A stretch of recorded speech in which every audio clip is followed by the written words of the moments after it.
that I think law is an amazing thing where you have to view vast volumes of content. You have to remember those contents, and you have to have a way of articulating it in a way that is believable, which is pretty much acting. What would be like your favorite or like top 5 like courthouse dramas in terms of like something that you think is accurate? Man, there are so many stories just waiting to be made. So filmmakers, if you're out there, I'm going to give you a case of something that really happened and needs to be turned into a story.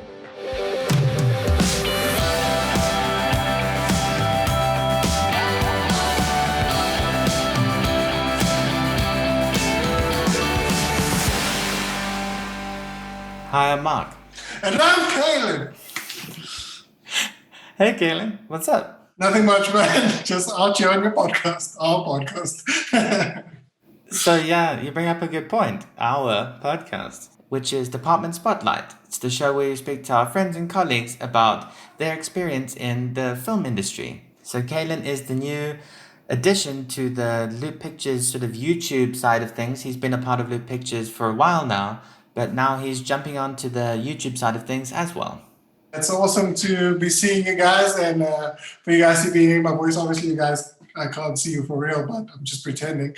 But yeah, today we'll be talking to Michael Lawrence Potter. He has been in 3 of Loop Pictures short films, and he's also in a feature film that came out this year called Triggered, that is now available on box office.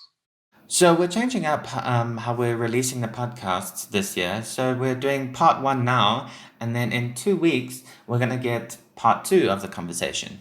So without further ado, let's get into it. Well, my name is Michael Lawrence Potter. I'm an actor and producer, but if you're asking what I do, I mostly sit around watching YouTube acting snarky. And every now and again, I act and I write and do some lawyer stuff. Okay, cool. So because we're shaking things up a little bit for this year's podcast, we'll start with part 1, which is living a double life, being a creative while having another job. And you said there at the end that you do some lawyer stuff on the side. Perhaps the question is, how has knowing law helped you in this industry?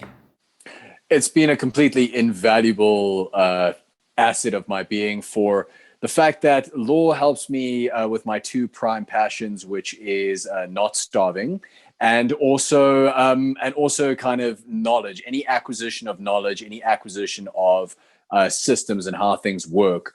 Law is probably, I mean, if we had enough time and if we had enough finances, I'd say that every single actor should try and learn some sort of other vocation, whether it be accounting, law, science, engineering, or anything of that nature, for no other purpose but for the fact that it is wonderful to have something else to stimulate your mind, and wonderful to have something else to stimulate your creativity. That I think law is an amazing thing where you have to view vast volumes of content. You have to remember those contents, and you have to have a way of articulating it in a way that is believable, which is pretty much acting. Except, law, you're trying to prove a point. Acting, you're trying to be authentic. So it's pretty much like moving the goalposts in regards to what you're doing. But the process is very similar. If I'm preparing for a case, it's this much content, this much research that I have to turn into a couple of pages that I can then use on a judge, magistrate, client, opponent to convince them of my point. In the same way, acting is taking a whole myriad of research, turning that into something that is short and concise, and allowing the audience to think I'm believable. So, I mean, yeah, it's a different process with a different name. And on a more practical level, it's fantastic to have something to occupy my time, to have a consistent paycheck, because as we know, anyone who's in the creative field, it's feast and famine. You're on top of the mountain one day, you're at the bottom of the mountain the next day. It's a very volatile way of living. A little bit of stability is always fantastic for your mental and financial state. And contracts. Most of this industry is run off of contracts and agreements. It's always good to know what you're signing, and a couple of years of law certainly does help with that. Yeah. I mean, when we wrote the question, we thought that you'd go straight to the contracts, but we didn't realize that they're actually so similar, acting and being a lawyer. Yeah, especially with the retaining information on both sides, like when you think about law as having to, retain all that, like you said, all that knowledge and all that books, and then it's the exact same with the script. And especially if you want to like know the other person's lines, and if you want to know the scene, and you have to literally know that inside and out. So I guess, like you said, it is kind of valuable to have like a trait that goes with acting that kind of involves that same thing that can kind of work together. And I think that's a really interesting point you make, Joe. Well, it's worked for me. And I think that anyone else who's come from other backgrounds and has gone into acting, if you, like with any art or any craft, you have to develop a system in order to acquire new skills, retain information, and perform. And you can either spend your entire life trying to deconstruct the systems that you've learned in order to make way for new ones, or you can say, I have all this pre-existing ways of doing things. Why don't I just move the goal to something different? And yeah, I mean, it's worked for me. Who knows how it could work for somebody else? Well, it's interesting that you say it like that. That you say like you need to like have like this amalgamation of different things that you've learned that feed into each other and stuff. But then, do you find sometimes it's a bit too much, or that there's a bit like it's hard to keep that balance between mastering both of those? Like, because like they're both its own crafts. I think how is that juggling act in terms of keeping on the ball with both? My primary emotional state is overwhelmed. I find that more often than not, I am basically engendered with a bunch of stimuli and a bunch of things that have to be done on a daily basis. And time management, I would say, is the second most important thing in that regard. But the first most important thing is presence, in the sense of that things like meditation, things like being exactly where you are at that moment, not thinking about what you have to do in 10 minutes, an hour, 2 hours, because if I did that, my brain would basically explode. It's the idea of like, if I sit down at my desk and it's time to write a screenplay, it's quiet the mind, do the screenplay, then quiet the mind once again and say, okay, I'm done with this. Now I'm moving on to this. There has to be a division of Mike sitting at his desk with his little Funko Pop on his desk with his like suit all the way up here, maybe says 5 words at the office while he drafts his legal briefs, versus Mike, the actor who's running around a stage dressed in black, screaming out random excerpts from Hamlet. They're two different energies, and I think it's very good for me to make those clear distinctions of, okay, it's characterization. It's goes back to acting. Lawyer Mike is having his time. Then he knocks off at 5. He takes off that mask. Then he becomes actor Mike. Then he becomes writer Mike. Then there's also the difficult thing that most creatives have, where you take off the creative cap and say, now I'm just going to be the person who's going to be here with my friends and family, or watching TV, or eating macaroni. Something that is I've had to learn through long and painful experience of not getting it right a lot of the time. It's kind of like actor Mike can have an amazing couple of takes, and then he gets back to his office and the work is piled up this much. Or you get, lawyer Mike is really crushing it with his billables on his desk, but then he gets home and the dishes haven't been done for 3 days. So it's that nature of having to make those distinctions between where you're going, what you want, and time management. And also a good lot of a good mental breakdown, at least like once or twice a week. Just a good, and you can do it on the go. Cry in the shower, cry in the car. That's the beauty of a breakdown. Yeah, get the day moving. Get the day moving. Yeah, people always bash breakdowns, but I think they're underrated. Oh, they're necessary. They are so necessary. They are the source of that script sometimes, honestly.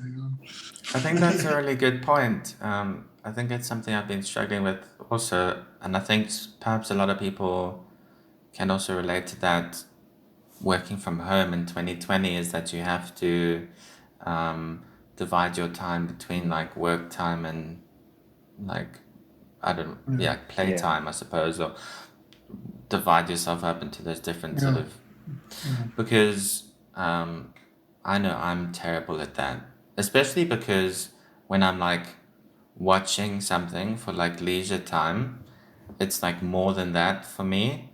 So then I like when I go to like do work stuff or something, then it's like feels like one and the same. You know what I mean? Yeah. But I think I do have to be better at trying to divide that up And it's hard, between. Mm. You know, I I I think it's also the idea of I mean we're in the arts field and it is tough to just watch a movie and not try and deconstruct it into all its elements and ask yourself, okay, well, how would I do it? Or I want to find out more about how this actor got into character. Let me do some research. And it's as Mark says, before you know it, you sat down to go watch like Community for the 15th time in my case, or maybe like Parks and Recreation or something. And before you know it, you're like going into Joel McHale's like acting preparation techniques. I'm like, no, I'm at work yeah. again. Like I can't and it's you know you have to and I think for me it's also I'm trying to do one thing at a time, which is absolute agony for me in the sense of that when I'm watching a show, it's like, okay, I'm watching the show. I'm not gonna have my laptop trying to type out treatments at the same time. When I'm at the gym, I'm not going to be listening to like a audiobook of 15 highly influential habits of people you wouldn't want to hang out with anyway, kind of thing. You know, like I'm trying to be like I'm at gym, I'm lifting weights. I'm at work, I'm doing work. I'm watching TV. And it's hard because I mean we come with a millennial generation and our whole deal was there was no technology and then there was, and it's everything's at our fingertips, you know, like back in the 90s, if someone like had a thought of like, what was that weird advert that I saw a couple of years ago? That's all it would be. It would just be that conversation they had. Now we're going like somehow we're going through like KTV adverts of the 90s compilation. And you're just like, how did I get here? Like, how did this happen? But it's funny that you like say that because like I was thinking about it. I think for like filmmakers, it's the most intense because our leisure is linked to our career because our career provides leisure and entertainment to people. So do you sometimes then find that like for like all of your legal and lawyer work, that you also kind of catch yourself when you like have to have like leisure time, that you also like think of like when you see someone doing something on TV about like that has to do with law and stuff like that, you also catch yourself in thinking about that or going into things like that or researching like different terms and stuff like that. I think it depends on what it is. Like for me, I like law is something that the field that I work in is not the most idealist sort of view in the sense of that it's a lot of commercial contracts, property litigation, like really bread and butter sort of stuff, which is the way I like it because I don't get emotionally invested in it. It's a bunch of numbers and it's a bunch of names, and it's more of I want to be good at this so that I can be good for my client, so it can be good for my bank account. It's a very sort of meat and potatoes way.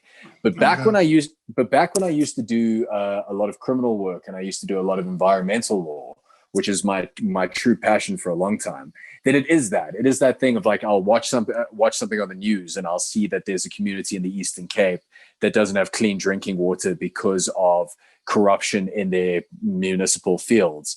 And all of a sudden, I'm like, no, I've got to get on a plane. I got to go to the Eastern Cape. I got to litigate against them. So for me, it's less about the curiosity of legal terms and legal procedure, and more about that.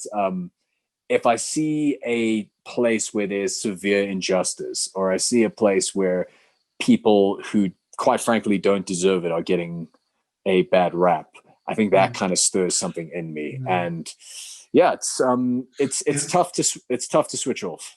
Is that kind of why you then got into law in the first place, because of trying to represent and trying to protect people, or what was the reasoning you got into law? Like, what was the thing that said, okay, besides my acting that I love, what was it besides like not getting into accounting or anything else? Why law in particular? Was it that same reasoning? No, actually, I got into law as I got into acting and producing in the same way, completely by accident. I was in high school and I was kind of seen as one of the like smart kids, not, but you know, and then once you're in that group, you know, at the private school that I was at, it was literally like, all right, well, you have got engineering, doctor, lawyer, accountant, and that is it. Those are the only real careers. And I took a look at all the other ones. I'm like, a lot of numbers, not going to cut it. Like my solid B for maths wasn't going to cut like any of those other things. So I'm like, and at that point I was part of the debating team. I was like top achiever in English. And I just thought, yeah, all right, makes sense.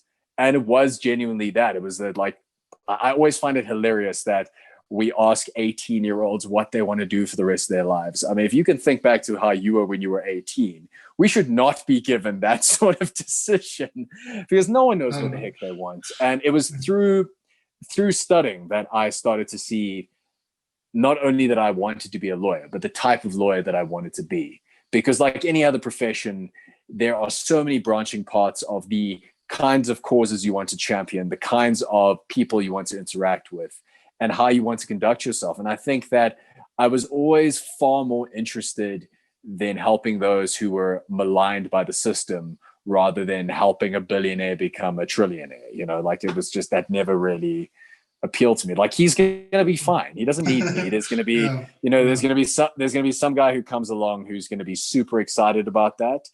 And that's great. You know, let that space be filled by him. But for me, I guess, I don't know if it came from living my life prior to that with my Doc Martens on and going to protests and being a punk kid. But I think that was just something that always attracted me, is that you can make real change if you have the discipline and the courage to do so.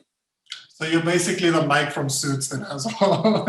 I am nowhere near as smart as him. I actually work with a guy who is like legit Mike from Suits, and he is Andre Liebenberg. I'll put you over on the podcast, man. If anyone has any litigation needs, Fencer & Associates, Andre Liebenberg, the guy's extraordinary. So do you think that perhaps jumping back to talking about how sort of busy you are in terms of the sort of different parts of your life, is that sustainable? And also, what advice would you give someone to someone in the same situation? Maybe they're not necessarily in law, but they're sort of juggling different things. What I would say is first bit of advice would be gentle on yourself. Because if you are juggling a million things and you're trying to go in two very, very distinct directions, the first thing I'll say is you're clearly ambitious, and that is something that has to be admired, but burning yourself out is not going to get you anywhere. That's the first thing I'm going to tell you. Learn from my mistakes. Learn from someone who got himself incredibly burnt out. Learn himself from someone who became disillusioned. And there's not going to be satisfaction on either ends of the extreme spectrum. You could be an absolute killer at your day job, but if there is something inside of you that is pushing you towards an artistic field, it's never going to go away. And you need to validate that voice. You need to give that voice the space it needs. But at the same time, take it from somebody who, did the vagabond acting, couch surfing, not a penny to my name, but just kind of like swinging from one job to the next. You know, it is an incredible life, and I do love it. But you do get to a point where, you know, you get really sick and you don't have medical aid, and that's a problem. You know, you get to a point where you have an opportunity to go on an incredible trip, but you don't have any money saved up, so you can't do it. There's an opportunity to maybe get a really nice apartment, but because you don't have a consistent paycheck, no letting agency or bank is going to look into you. And so what I'm going to say is that there are advantages and disadvantages to both.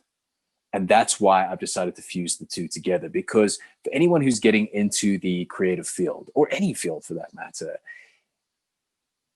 brace yourself for the long haul. Brace yourself for the fact that it's probably, and I've made peace with this a long time ago, it's probably going to take you about 10 years before you are a master at your craft. You can make a sustainable living on it, and you can basically make it your lifestyle. Look, there are some people who get lucky, and, you know, God bless them and good for them, and I wish them nothing but the best. But for most of us, it's going to take a long time of trial and error, working and failing with that goal in mind, before you get to the place where you can sustainably live completely off of your dreams. So for me, I would say that set your goals, hang in for the long haul. As I mentioned before, time management, emotional management, and be honest with yourself. be really, really honest with yourself. And it's going to hurt at first. One of the hardest things I had to admit to myself is that, I can be anything I want, but I can't be everything I want because there just isn't enough hours in the day. Being an adult's hard, guys. Let's be honest, man. Like it's, you can be as good as you want at your job, but the rent needs to be paid. The dishes need to be washed. The house needs to be swept. You need to practice your craft every day. You need to go out for auditions. And so what I'll say is perseverance, gentleness, time management, and get a mentor. Please get a mentor. Get somebody who's a little bit older than you are, who's been through the same nonsense that you're going through, who can guide you through it. Because often I think us creatives feel as that we're these special little snowflakes who are alone in the world. And to that, I will say to you, you're not alone. And that's the best part. That is the best part, is that you have amazing people who you can lean on to help you. So yeah, I hope I've answered it for anyone who's doing the dual thing. It's very possible. And I wish you all the best. And yeah, I'll probably leave my details after the podcast. Hit me up if you have any questions. That was brilliant, man. That was amazing. Really awesome. And it's like solid advice because everybody that's listening to this, I think, or like even me and Mark joining on this, like all that responsibilities of like you want to do what you love, but then like you said, the leasing and trying to get people to like see that your paycheck is more than just not being steady, but you did that determination. I think it is what the advice you gave like actually speaks quite nicely to how you can try and balance that and sustain the two as looking at it as a long-term goal kind of thing. I think that's really, really brilliant advice. But yeah, I wanna just move into like asking you something a little bit more lighthearted, just because you're talking about merging the two worlds for you and something. Sure. So I just wanted to like ask you something really fun and simple. Like it might be sound trivial, but for you, what would be like your favorite or like top 5 like courthouse dramas in terms of like something that you think is accurate, or something that you think is just like doesn't have to be like completely accurate, but just something that you thought were there's so many to pick from. I don't know what the hell happened in the 90s, but in the 90s everyone was making courtroom dramas. I don't know, well, I'm gonna get the cliche answers out the way. Every lawyer, if they don't say a few good men, they're lying. That speech that you can't handle the truth is still one of the best scenes on the planet. It is just incredibly well written. Obviously, originally a play. Absolutely brilliant. It's Aaron Sorkin who did A Few Good Men. Yeah, it is. Yeah. So Aaron Sorkin at the height of his powers. Just for all lawyers watching, that scene you would get thrown out of court. Like you can't yell at people, but we let that go because it's an amazing scene. There is an incredible movie that does not have enough views on it, which is a movie called Puncture.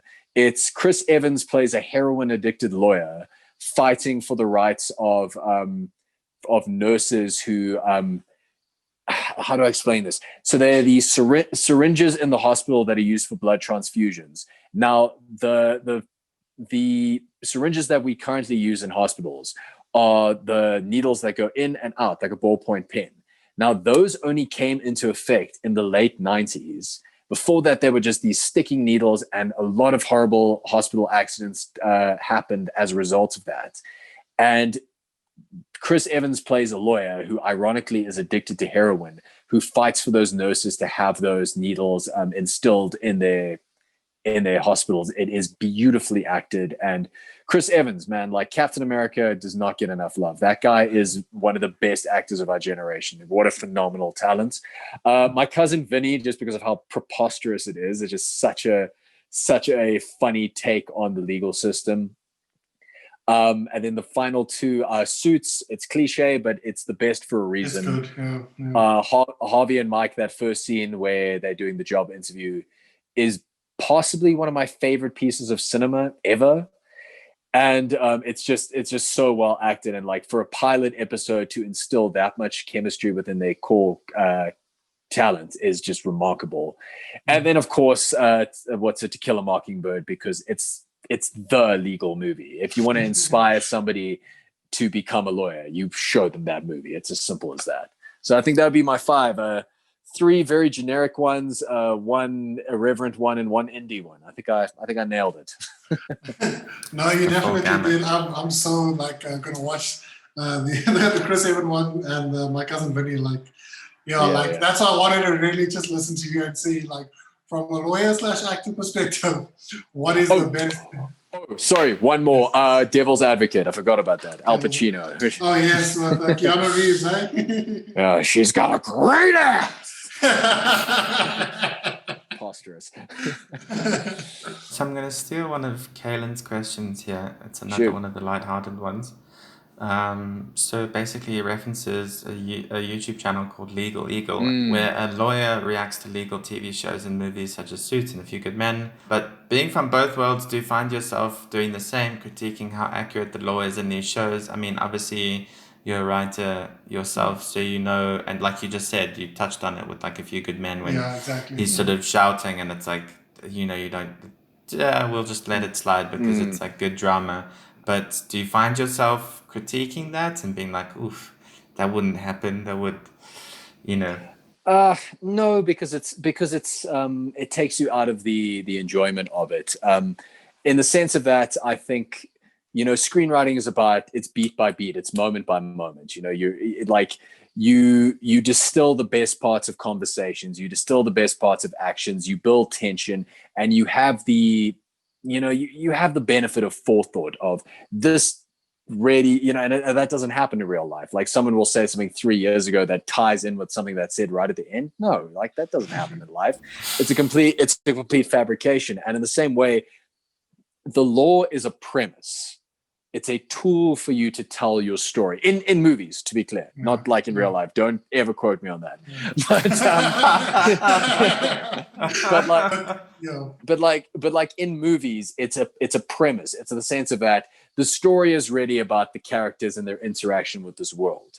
Like, if you think about a movie like A Few Good Men, it's not about a murder charge or a treason charge. It's about the interaction of power between a jaded lawyer who suddenly becomes effervescent and inspired by the law versus a tyrannical general.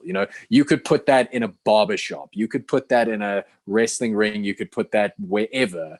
The story is of the interaction of the two characters. I think that to critique the law during movies is just going to drive you insane. Yeah. That being said, though, every single legal drama that I've watched that has really been compelling, like Suits, has always been when the writers they really research the law, and they'll provide something that, first of all, is genuine, and as soon as something is genuine, people react to it, and second of all, you cover a lot of ground that wouldn't be covered by other writers because you actually did the research. In the sense of that, everyone has done, like, you think about something like Law and Order. Law and Order has done the, rape, murder, homicide, treason. They do that and then they rinse and repeat, and they do that a million times over. Whereas Suits somehow managed to make something as dry and cathartic as like a merger and acquisition like agreement.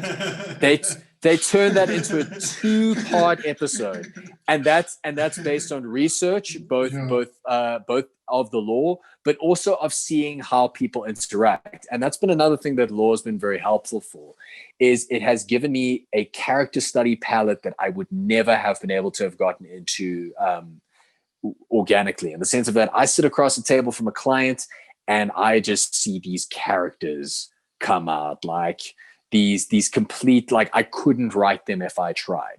Like a guy that comes in a 3-piece suit and Crocs. He couldn't, one or the other would have been both, but he went for both. Then they'll be like, just to give you an idea as well, that there is so many stories just waiting to be made. So filmmakers, if you're out there, I'm going to give you a case of something that really happened and needs to be turned into a story. So there's this guy. Yeah, it happened. No, the case has been decided, and it happened 40 years ago. And this is on public. Lawyer, Mark. Yeah, this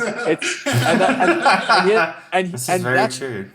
And that's the thing. It's like, it's on public record that you could go onto the Safley website or you can go into any law library, and it's these treasure troves of stories waiting to be told if you're just willing to look past the dry academic nature of it.